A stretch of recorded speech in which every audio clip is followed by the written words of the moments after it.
سورۃ البقرہ کی آیت نمبر 267۔ الحمد للہ وکفا وسلام علی عبادہ الذین اصطفیٰ، خصوصاً علی سید الرسل وخاتم الانبیاء وعلى آلہ واصحابہ الاتقیاء۔ اما بعد فاعوذ باللہ من الشیطان الرجیم، بسم اللہ الرحمن الرحیم۔ یا ایہا الذین آمنوا انفقوا من طیبات ما کسبتم ومما اخرجنا لکم من الارض ولا تیمموا الخبیث منہ تنفقون ولستم بآخذیہ الا ان تغمضوا فیہ واعلموا ان اللہ غنی حمید۔ یا ایہا الذین آمنوا، اے ایمان والو، انفقوا، خرچ کرو، من طیبات، ان عمدہ چیزوں کو، ما کسبتم، جو تم کماؤ، ومما اخرجنا لکم، اور ان چیزوں کو بھی جو ہم نے پیدا کی تمہارے لیے، من الارض، زمین سے، ولا تیمموا، اور مت ارادہ کرو، الخبیث منہ، گندی اور بیکار چیزوں کا، تنفقون، کہ تم ان کو خرچ کرتے ہو، ولستم بآخذیہ، اور خود تم ان کو لینے والے نہیں ہو، الا ان تغمضوا فیہ، مگر یہ کہ تم اس میں چشم پوشی کر لو، واعلموا، اور جان لو، ان اللہ، کہ بے شک اللہ تعالی، غنی حمید، بے پرواہ ہے اور تعریفوں والا ہے۔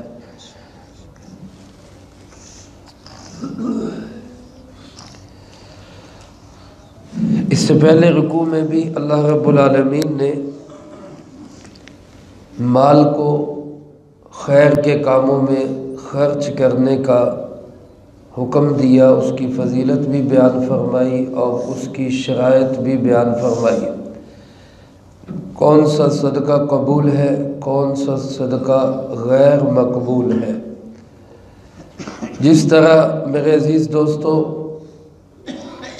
وہ صدقہ اللہ کے ہاں قبول نہیں جس کو ریاکاری کے لیے دیا جائے، وہ خرچ کرنا، وہ صدقہ کرنا اللہ کے ہاں قبول نہیں جس کو کر کے بندہ احسان جتلائے، وہ صدقہ، وہ خرچ اللہ کے ہاں قبول نہیں جس صدقے کو، جس خرچے کو کر کے پھر بندہ جس پہ خرچ کیا ہے اس کو اذیت اور تکلیف دے۔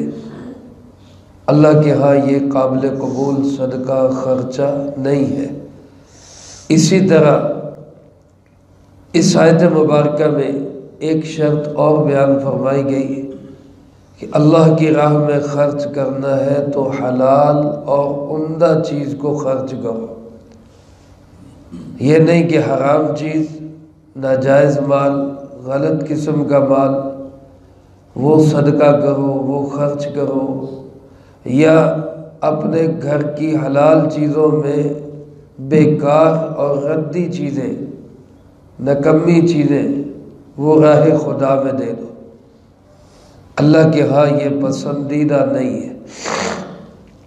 چنانچہ فرمایا، یا ایھا الذین آمنوا، اے ایمان والو، انفقوا، خرچ کرو، لیکن کون سا مال خرچ کرو؟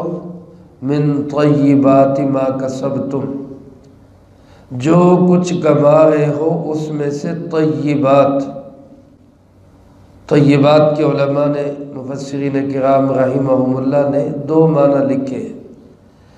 ایک معنی طیب کا لکھا ہے کہ حلال مال ہو، پاکیزہ مال ہو۔ ظاہر ہے کسی مال کے اندر اگر حلت ہی نہیں ہے، کوئی مال حلال ہی نہیں ہے، وہ عمدہ کیسے ہو سکتا ہے؟ وہ بہتر اور اچھا کیسے ہو سکتا ہے؟ تو مال کے اچھا اور بہتر ہونے کے لیے میرے محترم دوستو پہلی شرط یہ ہے کہ وہ حلال ہو۔ بندہ چوری کرے اور کہے گا جی میں چوری اس لیے کر رہا ہوں میں غریبوں پہ صدقہ کروں، ڈاکہ ڈالے اور کہے جی میں ڈکیتی اس لیے کر رہا ہوں کہ میں عام بندوں کو، مجبور بندوں کو، بیواؤں کو میں ان پہ خرچ کروں، یا جناب بینک میں پیسے رکھ کے اس سے پرافٹ لیا اور سود لے کے کہتے ہیں میں اس لیے لے رہا ہوں تاکہ اس سے جو ہے میں دوسروں لوگوں کے کام آؤں۔ یعنی کوئی بھی ناجائز مال، حرام مال، کسی کا حق مار کے بندہ کہے میں صدقہ کر رہا ہوں، خرچہ کر رہا ہوں، اللہ کے ہاں یہ قابل قبول نہیں ہے۔ دوسروں پہ خرچ کر رہے، اپنے بیوی بچے بھوک سے بلک رہے ہیں، اللہ کے ہاں یہ قابل قبول نہیں ہے۔ سب سے پہلے اپنی ذات ہے، اپنے بیوی بچے ہیں، اپنے گھر کے افراد جو اپنی کفالت میں ہیں ان پہ خرچ کرو، پھر اللہ نے زائد دیا ہے تو پھر دوسروں پہ بھی خرچ کرو، اور جو خرچ کرنا ہے وہ حلال سے کرنا ہے، حرام کا صدقہ اللہ کے ہاں قابل قبول نہیں ہے۔ ایک حدیث مبارک ہے جس کا مفہوم یوں ہے، اللہ پاک بغیر طہارت کے نماز قبول نہیں کرتا۔ طہارت نہ ہو، پاکی نہ ہو، باوضو نہ ہو بندہ، تو اللہ ایسے بندے کی نماز قبول نہیں کرتا۔ اور اسی میں ساتھ یہ فرمایا کہ اللہ پاک حرام مال کا صدقہ بھی قبول نہیں کرتا۔ یعنی گویا جس طرح نماز کے لیے پاکی ضروری ہے، صدقہ خیرات خرچ کرنے کے لیے مال کا حلال ہونا بھی ضروری ہے۔ اور دوسرا مطلب علماء کرام مفسرین رحمہم اللہ تعالی نے لکھا ہے طیبات کا عمدہ چیز، بڑھیا چیز، ایسی چیز جو قابل استعمال ہو، اس کو اللہ کی راہ میں خرچ کرو۔ بعض حضرات نے اس آیت کی تفسیر میں لکھا ہے کہ اصحاب صفہ تھے، جناب نبی پاک صلی اللہ علیہ وآلہ وسلم کا جو مدرسہ تھا جس کو اصحاب صفہ کہا جاتا تھا، آپ کے شاگرد ہوتے تھے، وہاں طلباء صحابہ کرام رضی اللہ تعالیٰ مجمعین اس مدرسے میں رہتے تھے، لوگ ان کے لیے کچھ نہ کچھ کھانے پینے کے لیے بھیج دیا کرتے تھے۔ تو بعض صحابہ نے اس میں جو گھر میں جا کے جو بالکل ردی کھجوریں تھیں، بیکار، جو استعمال کے بھی قابل نہیں، وہ خوشے یہاں لٹکا جاتے صحابہ کے لیے، اصحاب صفہ کے لیے۔ تو اللہ پاک نے اس پہ فرمایا کہ ایسی چیزیں اللہ کی راہ میں خرچ نہ کرو۔ یعنی جو گھر کا مال کباڑ ہے وہ اٹھا کے کہ بندہ بھی میں یہ صدقہ کر رہا ہوں، یہ میں خرچ کر رہا ہوں، اللہ کے ہاں قابل قبول نہیں ہے۔ ہاں کارآمد چیز ہو، بے شک آپ استعمال شدہ چیز بھی خرچ کریں، کارآمد ہو، پہننے کے لائق ہو، کھانے کے لائق ہو، استعمال کے لائق ہو، برتنے کے لائق ہو، پھر آپ اس کو خرچ کر دیں، اللہ کے ہاں سے قبول ہوگا، ثواب ملے گا۔ لیکن بالکل بیکار نکمی چیز، ناقابل استعمال چیز، لباس ہے تو پھٹا ہوا، کھانا ہے تو خراب ہو چکا، وہ آپ کہیں جی چلو اب یہ غریبوں کو دے دیں، اللہ پاک فرماتے ایسے میری راہ پہ خرچ کر کے گویا یہ اہانت امیز سلوک نہ کر، اس سے بھی بچنا ہے۔ اور قرآن کریم میں دوسری جگہ 4 پارے کی پہلی آیت میں اللہ پاک نے فرمایا لن تنالوا البر حتى تنفقوا مما تحبون، نیکی کے اعلیٰ درجے کو تم تب تک نہیں پہنچ سکتے جب تک کہ وہ چیز خرچ نہ کرو جو تمہیں بھی پسند ہے۔ اپنی پسندیدہ چیز، محبوب چیز مرغوب چیز جب تک وہ راہ خدا میں خرچ نہیں کرو گے، فرمایا نیکی کے اعلیٰ مقام کو تم نہیں پہنچ سکتے۔ تو میرے محترم دوستو، یہ شرط بھی ہمیں معلوم ہوئی کہ خرچ کرنے کے لیے مال کا حلال ہونا بھی ضروری ہے اور عمدہ مال کا ہونا یہ بھی ضروری ہے۔ اور آگے فرمایا وَمِمَّا أَخْرَجْنَا لَكُم مِّنَ الْأَرْضِ، جو چیز ہم تمہارے لیے پیدا کریں زمین سے جو بھی پیداوار ہو اس کو بھی خرچ کرو۔ مفسرین کرام رحمہم اللہ لکھتے ہیں اس سے مراد عشر ہے، جو زمین کی پیداوار پہ ہوتا ہے۔ تاجر کے لیے سال کے بعد تجارت میں جو نفع ہو، جو کمائی ہو، جو پاس موجود ہو، کل مال پر 2.5% 40واں حصہ، یہ 2.5% 100 کا 40واں حصہ بنتا ہے۔ کاشتکار کے لیے اگر زمین ایسی ہے جو بارش کے پانی سے سیراب ہوتی، دریا کے پانی سے سیراب ہوتی، اس کے لیے کیا ہے وہ 10واں حصہ، لیکن سال کے بعد نہیں، ہر فصل پر جو چیز بھی پیدا ہو، جو بھی فصل آئے اس کا 10واں حصہ۔ اگر ٹیوب ویل وغیرہ سے یا خود سیراب کرتا ہے، پانی لگا کر سیراب کرتا ہے، اپنا پانی ہے، تو پھر اس کا 20واں حصہ ہے، وہ راہ خدا کے اندر خرچ کرے۔ اور زمین کی جو بھی پیداوار ہو، ہمارے استاد محترم حضرت مولانا سرفراز خان صاحب صفدر رحمۃ اللہ علیہ نے اپنی تفسیر میں لکھا ہے کہ گھر کے اندر بھی اگر انسان کوئی کیاری بنا کر کوئی اس میں سبزی لگائے، کوئی اس میں پیاز لگائے، کوئی مرچیں لگائے، کوئی چیز بھی پیدا ہو تو وہ جتنی پیدا ہوگی اس کا 20واں حصہ عشر اس کا دینا ہوگا۔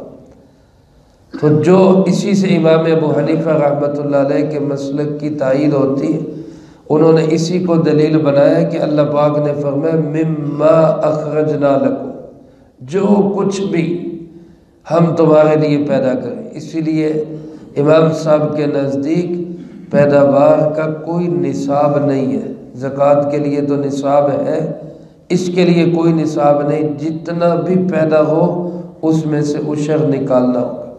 اس کو بھی فرمایا راہ خدا میں خرچ کرو، اور اس میں بھی عمدہ چیز خرچ کرو۔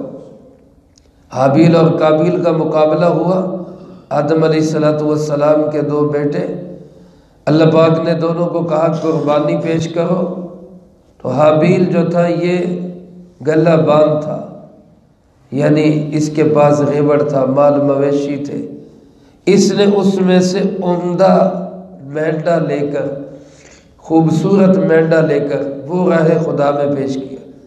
اور قابیل جو تھا وہ کاشتکار تھا، وہ سبزیاں وغیرہ اگایا کرتا تھا، اس نے اپنے گھر کی پیداوار میں سے جو گلی سڑی سبزیاں تھیں وہ راہ خدا میں پیش کر دی۔ اس زمانے میں دستور یہ تھا جس کی قربانی قبول ہوتی آسمان سے آگ آتی اٹھا کے لے جاتی۔ اللہ پاک نے واضح طور پہ بتا دیا حابیل کی قربانی قبول ہے، قابیل کی قبول نہیں ہے۔ تو گلا سڑا مال اللہ کے ہاں قابل قبول نہیں ہے۔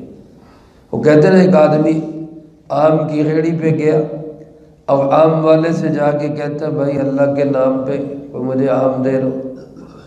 تو یہ پھل والے جو ہوتے ہیں انہوں نے اس میں گلے سڑے ایک سائیڈ پہ رکھے ہوتے ہیں، تو اس نے اس میں سے ایک اٹھا کے اس کو دے دیا، اس نے لے لیا، اور لینے کے بعد پھر اس نے جیب میں سے 50-100 روپے نکال کے اس کو دیے اور اس کو کہا کہ ایک اس کا بھی دے دو۔ تو اس نے جب پیسے لیے تو ان میں اچھا آم اٹھا کے اس کو وہ دیا، اب دونوں ہاتھ میں پکڑ کے کہتے یا اللہ دیکھ لے تیرے نام پہ کیا دیا ہے اور پیسوں کا کیا دیا۔ اللہ کے نام پہ دیتے ہوئے ہماری کوشش ہوتی ہے بیکار نکمی گلی سڑی چیزیں وہ راہ خدا میں دے دیں۔ تو اللہ پاک فرماتے ہیں ایسا نہیں، جو بڑھیا مال ہو وہ میرے نام پہ پیش کرو۔ اللہ سب سے بلند ہے، اللہ سب سے عظمتوں والا ہے، اللہ سب سے عالی شان ہے، اللہ سب سے زیادہ قدر والا ہے۔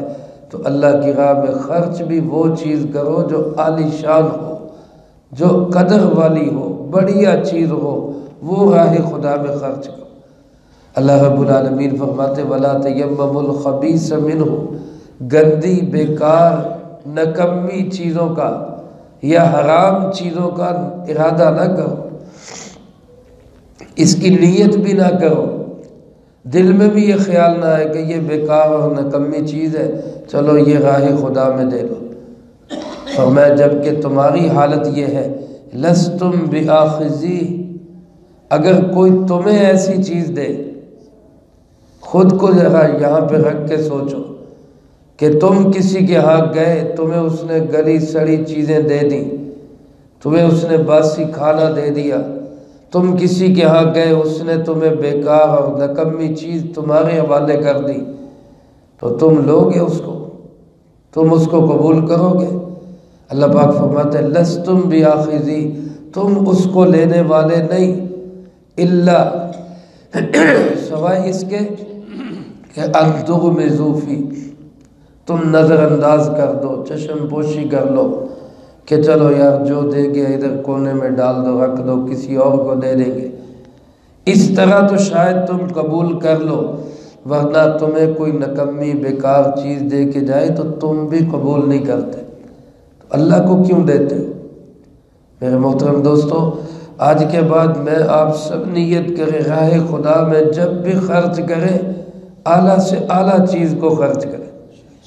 کبھی ہم نوٹ بھی خرچ کرتے نا، مثال کے طور پہ دل میں آ گیا چلو 10-20 روپے کسی غریب کو دے دیں، تو یہ بھی دیکھتے ہیں کہ اچھا نوٹ کون سا ہے، جو ذرا پھٹا پرانا ہو، ٹیپ لگا ہوا ہو، وہ کہتے چلو یہ جو ہے نا اس کو دے دو اور اچھا نوٹ اپنے پاس رکھو۔ یہاں سے بھی ہماری نیتوں کا پتہ چل جاتا ہے۔ راہ خدا میں خرچ کرتے ہوئے اعلیٰ چیز ہمیں اللہ کی راہ میں دینی چاہیے۔ اللہ پاک فرماتے وَاعْلَمُوا، یہ بات جان لو، ان اللہ غنی، اللہ غنی ہے، بے پرواہ ہے، اللہ کو ضرورت نہیں ہے تمہارے خرچے کی۔ کیوں نہیں؟ ہم جو خرچ کرتے ہیں کیا اللہ اس کا محتاج ہے؟ اللہ تو بے پرواہ ہے، اس کو ضرورت ہی نہیں ہے۔ تم خرچ کرو تمہارا بھلا، نہیں خرچ کرو گے نقصان کس کا ہوگا؟ تمہارا ہوگا، اللہ کا تو کوئی نقصان نہیں۔ وہ تو غنی ہے، بے پرواہ ہے، کسی کا محتاج نہیں ہے، اور وہ حمید ہے، تعریفوں والا ہے۔ ساری دنیا مل کے اس کے گن گائے تب بھی وہ تعریفوں والا ہے، اور ساری دنیا مل کے اس کا نام بھی نہ لے تو پھر بھی وہ تعریفوں والا ہے۔ تو وہ غنی ہے، وہ حمید ہے، اس کو ضرورت نہیں، تمہیں ضرورت ہے، لہذا اس کے نام پہ خرچ کرنا ہو تو بڑھیا اعلیٰ چیز اس کے نام پہ پیش کرو۔ تو جہاں پچھلے رکوع میں 3 شرطیں معلوم ہوئی تھی، وہاں آج اس آیت میں 4تھی شرط بھی معلوم ہو گئی کہ جب اللہ کے نام پہ دینا ہو تو ایک تو مال حلال ہو، اور دوسرا حلال میں بھی عمدہ اور بڑھیا چیز ہو جو راہ خدا میں پیش کی جائے۔ اللہ مجھے آپ کو سب کو اس کی توفیق نصیب فرمائے، جو کہا سنا اس کو زندگی میں لا کے دوسروں تک پہنچانے کی توفیق عطا فرمائے۔ اللہم انت السلام ومنک السلام، تبارکت ربنا وتعالیت یا ذا الجلال والاکرام۔ اللہم اعنا علی ذکرک وشکرک وحسن عبادتک۔ اللہم احسن عاقبتنا فی الامور کلہا وأجرنا من خزي الدنيا وعذاب الآخرة۔